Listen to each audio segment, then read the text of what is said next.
బ్రతికావు. నాకు అదే చాలు.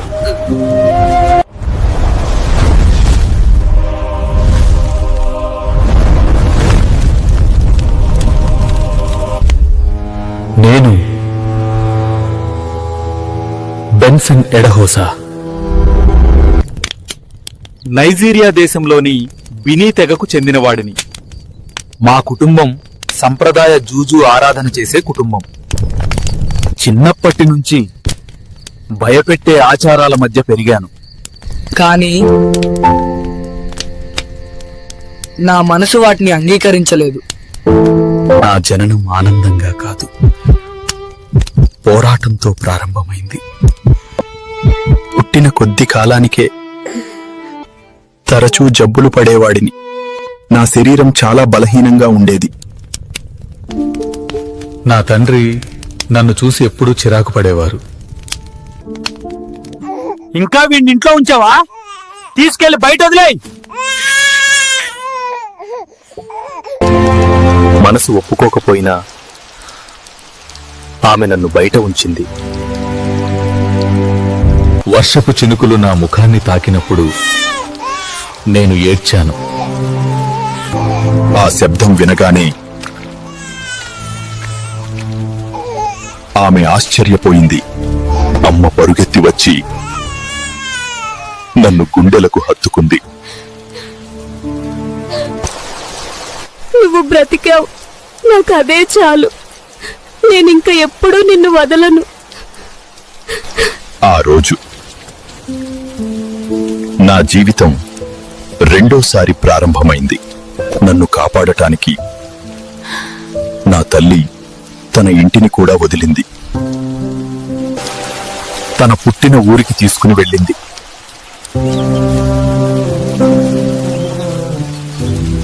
అక్కడ నేను బలంగా పెరిగాను.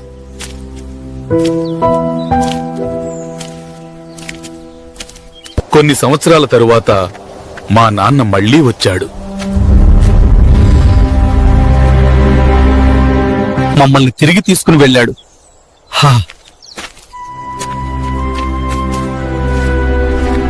నేను చదువులో మంచి ఆసక్తి చూపించాను.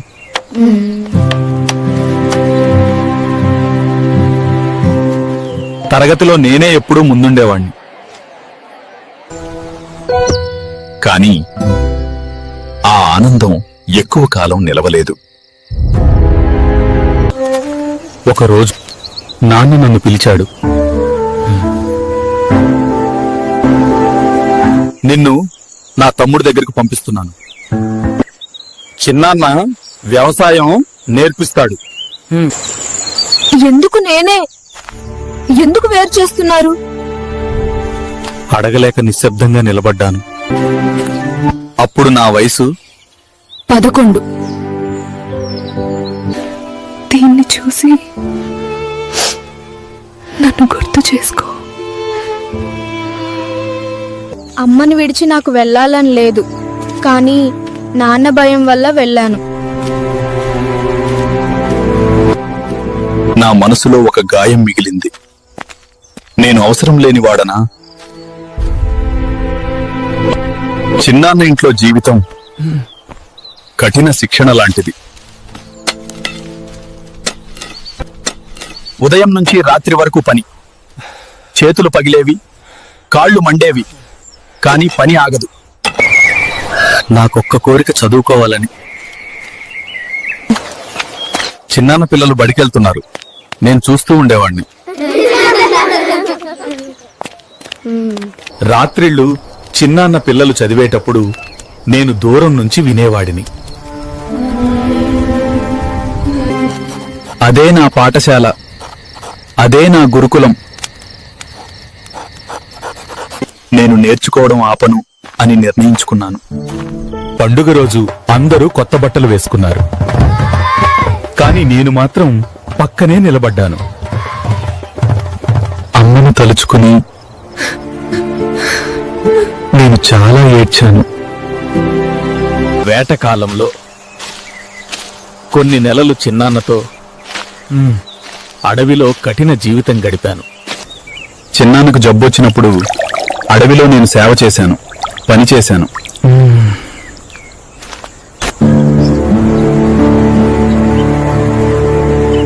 ఒకరోజు నాన్న వచ్చి నన్ను ఇంటికి తీసుకెళ్లారు. అమ్మను మళ్లీ చూసిన రోజు నా హృదయం ఆనందంతో నిండిపోయింది. తర్వాత బడికి వెళ్ళడానికి రోజు మైళ్ల కొద్దీ నడిచాను. దూరం నాకు సమస్య కాలేదు, ఎందుకంటే అది నా కలదారి. యువకుడిగా పట్టణానికి వచ్చాను. పత్రికలమ్మాను, చిన్న పనులు చేశాను. కష్టార్జిత డబ్బుతో కొత్త బట్టలు, చెప్పులు కొనుక్కున్న రోజు నేను జీవితాన్ని గెలిచినట్లు అనిపించింది. తర్వాత మా మేనత్త దగ్గరికి వెళ్ళాను. ఆమె హోటల్లో పనిచేసేవాడిని. యువకుడిగా ఉన్న రోజుల్లో ఆదివారాలు నేను చర్చికి వెళ్తుండేవాడిని. పాటలు నచ్చేవి, కానీ సందేశం నా హృదయాన్ని తాకేది కాదు. చర్చిలో నుండి బయటికి వచ్చాక మేము ఆటకి వెళ్ళాము. మేము ఆట ఆడుతున్నప్పుడు పక్కనే ఉన్న చర్చిలో నుండి ఒక శబ్దం వినిపించింది. ఆ శబ్దాలు మా ఆటకు అడ్డుగా ఉన్నాయి. నాకు కోపం వచ్చింది. ఆ చర్చిలో బోధిస్తున్నవారు పాస్టర్ అక్ఫో, ఇగ్బో తెగకు చెందిన దేవుని సేవకుడు. బంతిని లోపలికి తన్నేస్తే వాళ్ళు ఆగిపోతారు, చూద్దాం.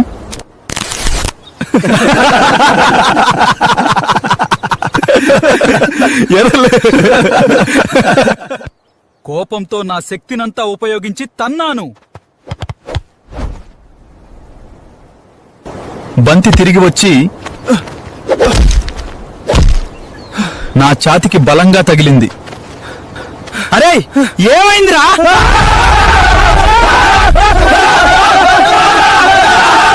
బెన్సన్! నా దగ్గర నిలిచింది ఒక్క బెర్నార్డ్ మాత్రమే. బెన్సన్! బెన్సన్! బెన్సన్! అప్పుడు నేను కొట్టాలని చూసిన అదే వ్యక్తి పాస్టర్ ఎక్ఫో పరుగెత్తుకుంటూ వచ్చాడు. ఏం జరిగింది? ఆయన బెర్నార్డ్ను అడిగాడు.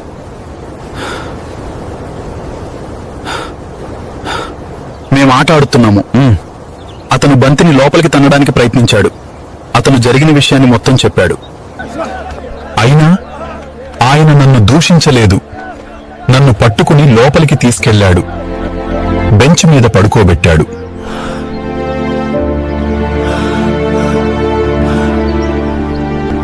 యేసు క్రీస్తు నామంలో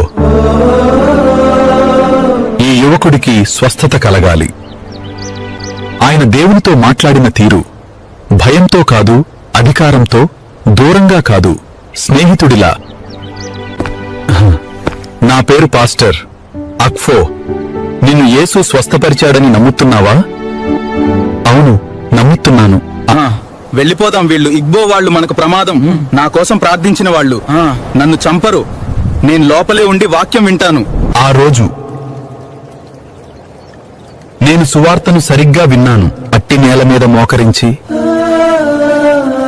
నా పాపాలు ఒప్పుకున్నాను. నా లోపల ఒక భారమైన రాయి తొలగినట్లు అనిపించింది.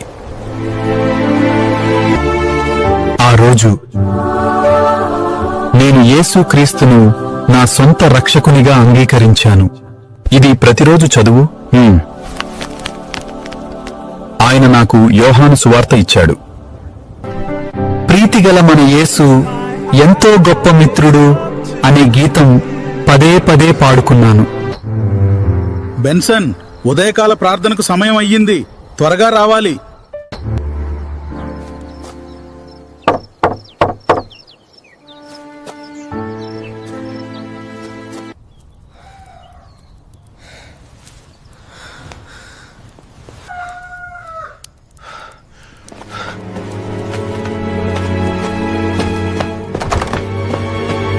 దేవా, ఈ రోజు మొత్తం నీ ఆలోచనతో నడిపించు. బుధవారం, గురువారం ప్రార్థన కూటాలకు రా. శుక్రవారం బైబిల్ తరగతి ఉంటుంది. దేవుడు నిన్ను ఉపయోగించబోతున్నాడు. పాస్టర్ గారు, నేను వస్తాను. దేవుని వాక్యం కేవలం వినడానికి కాదు, జీవించడానికి. ఆమెన్. నేను విన్న ప్రతి బోధనను వ్రాసుకునేవాడిని, నేర్చుకునేవాడిని. యేసు నిజంగా జీవిస్తున్నాడు. ఆయన నా జీవితాన్ని మార్చాడు. నిజమా బెన్సన్? అవును, నువ్వు ఆయనను తెలుసుకోవాలి. యేసు నా జీవితాన్ని మార్చాడు, మీ జీవితాలను కూడా మార్చగలడు. మాకు కూడా ఆ శాంతి కావాలి. రండి, మనము కలిసి లోపలికి వెళ్దాం. మొదటగా నా స్నేహితులకి సువార్త చెప్పాను. వారిని చర్చికి తీసుకుని వెళ్ళాను. అలా నా సువార్త పరిచర్య మొదలయ్యింది. అపోస్తలుల కార్యములు 2:4 పరిశుద్ధాత్మ నింపుదల దేవుని శక్తినిస్తుంది. పరిశుద్ధాత్మ కోసం ప్రార్థన చేద్దాము. పరిశుద్ధాత్మ, నీ సేవకుడిని నింపు ప్రభువాత్. రబా శలమా కరబో సలమందరా రబా శిఖలమందరా తలబో శాంతరబా కర్యాండరబో శలమా. హల్లెలూయా. ఆమేన్ ప్రభువా. ఆ రోజు నేను పరిశుద్ధాత్మ చేత నింపబడ్డాను. నాలో ధైర్యం పెరిగింది. దేవుని సేవకి మరింత ఆసక్తి పెరిగింది. కొన్ని రోజులకి మా తాత ద్వారా నాకు బాటా కంపెనీలో ఉద్యోగం వచ్చింది. నా డిగ్రీ పూర్తి చేసుకోవడానికి ఆ డబ్బులు నాకు ఉపయోగపడ్డాయి.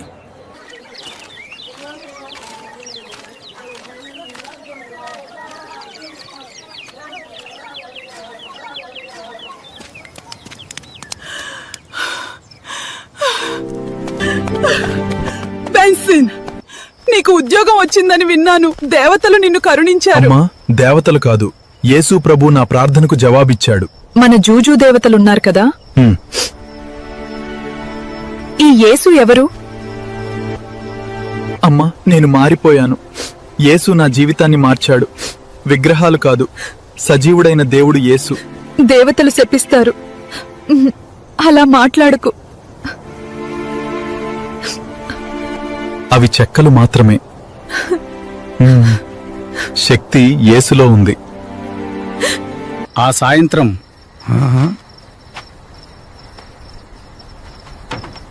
నా తండ్రి ఇంటికి వచ్చాడు.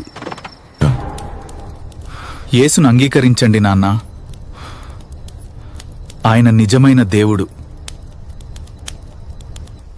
నాన్నకు ఆనందం అనిపించినా అతను మత పెద్ద వలన అంగీకరించలేకపోయాడు. ఆ రోజు నుంచి నా కుటుంబ రక్షణ కోసం నా ప్రార్థనలు మరింత గట్టిగా మారాయి. ఒక గ్రామంలో సంవత్సరాలుగా బాధపడిన ఒక స్త్రీ యేసునామంలో స్వస్థపడింది. ఓ దేవుడా, అతను నిజంగా నన్ను స్వస్థపరిచాడు. యేసునామంలో స్వస్థత కలగాలి. రోగులు స్వస్థపడేవారు, ప్రజలు ఆశ్చర్యపోయేవారయ్యా. స్వస్థత వచ్చింది. అద్భుతం. అద్భుతాలు ప్రజలను దేవుని వాక్యానికి తీసుకొచ్చాయి. ఉద్యోగం కొనసాగుతోంది, కానీ నా హృదయం పూర్తిగా దేవుని సేవలోనే ఉంది. నేను యేసును అంగీకరిస్తున్నాను. నేను విగ్రహాలన్నింటినీ తీసేశాను. తల్లి, ఇది నాకెంతో ఆనందంగా ఉంది. కొద్ది నెలల తర్వాత అమ్మ క్రీస్తులో నిద్రించింది. అది నన్ను ఏడిపించింది, కాని ఓదార్చింది కూడా. నా తండ్రి మాత్రం రక్షణ పొందకుండానే చనిపోయారు. ఇకపై ఎవరికైనా సువార్త చెబితే వారు యేసును అంగీకరించేదాకా వదలను. దేవా, నీ ఆత్మతో నింపు, నీ సేవలో వాడుకో. ఆ రాత్రి దేవుని సన్నిధి గదిని నింపింది. ప్రపంచమంతటా సువార్త ప్రకటించు. అద్భుతాలతో నేను దానిని స్థిరపరుస్తాను. ప్రభువా, నా జీవితం పూర్తిగా నీదే. తర్వాత ప్రభువు నాకొక దర్శనం చూపించాడు. ఒక ఎండిన చెట్టు భారాలతో వంగిపోయిన ప్రజలను చూశాను. వారి ముఖాల్లో ఆశ లేదు. నేను వారి భారాలు దించుతున్నాను. వారు మళ్లీ నిలబడుతున్నారు. ఆ ఎండిన చెట్టు మెల్లగా పచ్చగా మారడం ప్రారంభమైంది. ఇదే నీ సేవ. వారిని నా దగ్గరకు తెచ్చు. నేను వారికి జీవమిస్తాను. ఆ రోజు నాకు నా పిలుపు అర్థమైంది.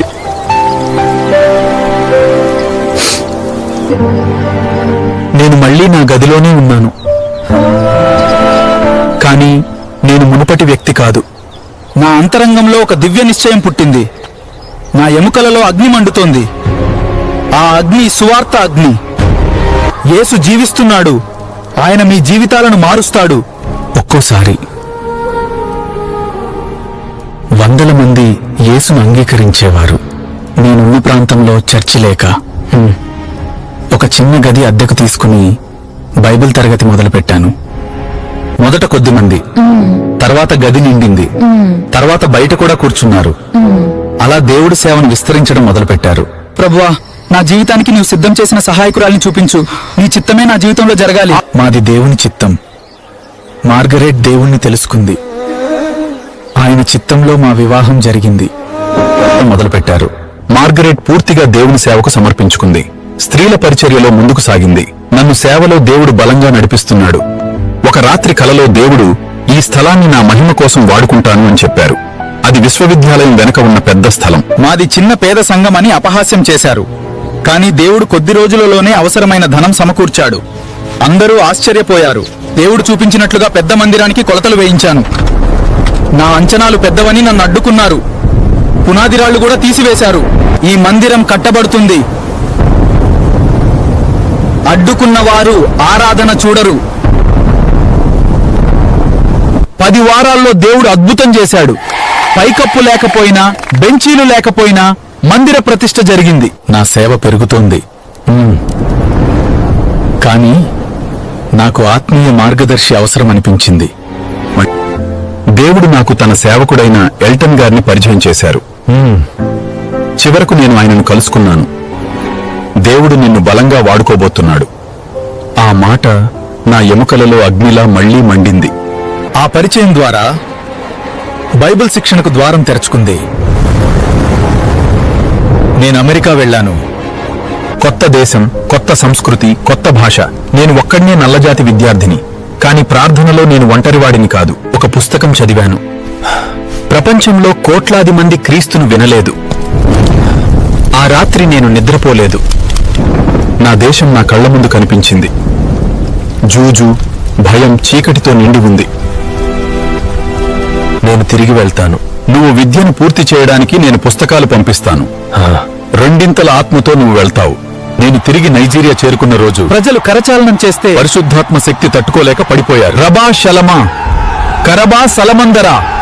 అది నా శక్తి కాదు, దేవుని పరిశుద్ధాత్మ శక్తి. నేను మళ్లీ సేవ మొదలుపెట్టాను. పట్టణ సువార్త దండయాత్రలు. పాస్టర్లను ఏకం చేయాలనుకున్నాను. చాలా మంది స్పందించలేదు. కానీ నేను ఆగలేదు. ముందుకు సాగే వారినే విమర్శిస్తారు. మా సంఘం వేగంగా వృద్ధి చెందింది. మందిరం నిండిపోయేది. బయట నిలబడి కూడా వాక్యం వినేవారు. చివరకు మేము టెన్నిస్ మైదానంలో ఆరాధన మొదలుపెట్టాము. ప్రజలు అనేకులు వచ్చి ఆశీర్వాదం పొందేవారు. మా సేవకు ఒక పేరు పెట్టాము, church of God mission international. దేశమంతా సువార్త దండయాత్రలు, కొత్త సంఘాలు, బైబిల్ శిక్షణ, నాయకత్వ నిర్మాణం చేశాము. సేవాభారంతో నేను నా ఉద్యోగానికి రాజీనామా చేయాలని నిర్ణయించుకున్నాను.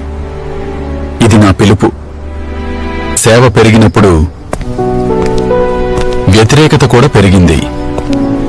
ఇద్దరిని నన్ను చంపడానికి పంపించారు. కాని వారు వాక్యం విని మారిపోయారు. పత్రికలలో దుష్ప్రచారం చేశారు. అద్భుతాలు లేవు అన్నారు. ప్రజలు చూడటానికి వచ్చారు. కాని దేవుడు ప్రత్యక్షంగా పనిచేశాడు. విమర్శ ప్రచారం సువార్త ప్రకటనగా మారింది. కొన్ని సంవత్సరాల్లో వేలాది మంది రక్షణ పొందారు. వందల సంఘాలు స్థాపించబడ్డాయి. అయినా నా హృదయం తృప్తి చెందలేదు. నా లోపల అగ్ని ఇంకా మండుతూనే ఉంది. పాస్టర్ గారు, సువార్త ప్రచారం కోసం టీవీని ఉపయోగించాలి. అప్పుడే టీవీ ప్రసారం మొదలైంది. సువార్త ప్రచారం కోసం నేను అడిగాను. అధికారులు నిరాకరించారు. కొన్ని రోజులలోనే దేవుడు క్రైస్తవ అధికారిని పంపించాడు. సువార్త ప్రచారం సులభమైంది. టీవీ ద్వారా సువార్త ఇంటింటికి చేరింది. జనులు ఆరాధనకు రావడం ప్రారంభించారు. వేలాది మంది పట్టే కొత్త మందిరం పూర్తయింది. దానికి పేరు పెట్టాము మిరాకిల్ సెంటర్. అందులో ప్రార్థన మందిరం, బైబిల్ పాఠశాల, కార్యాలయాలు అన్నీ ఉన్నాయి. ప్రతిష్టా దినం రోజున వేల మంది పాల్గొన్నారు. నేను నిన్ను కాపాడుతున్నాను. భయపడవద్దు, ప్రపంచమంతటా సువార్త ప్రకటిస్తావు. ఆ రోజు వందల మంది బాప్తిస్మం పొందారు. దేవుడు సేవను మరింత విస్తరించారు. సంఘాలు వందల్లో పెరిగాయి. టీవీ, రేడియో ద్వారా అనేక మంది సువార్త విన్నారు. పత్రిక ప్రారంభించాము, పుస్తకాలు పంపాము. యువత శిక్షణ పొందింది. విద్యార్థులు దేశమంతా పంపబడ్డారు. బైబిల్ పాఠశాల నిండిపోయింది. నేను బెన్సన్ ఎడహోస. సాధారణ జీవితం నుండి ఒక గొప్ప ప్రయాణం జరిగి నా జీవితం ఒక సాక్ష్యం. నా ఎముకలలో అగ్ని మండింది. ఆ అగ్ని పరిశుద్ధాత్మ అగ్ని. అది నన్ను నడిపించింది. ఇప్పటికీ మండుతోంది. ఆ అగ్ని నీలో కూడా మండాలి. ఆమేన్.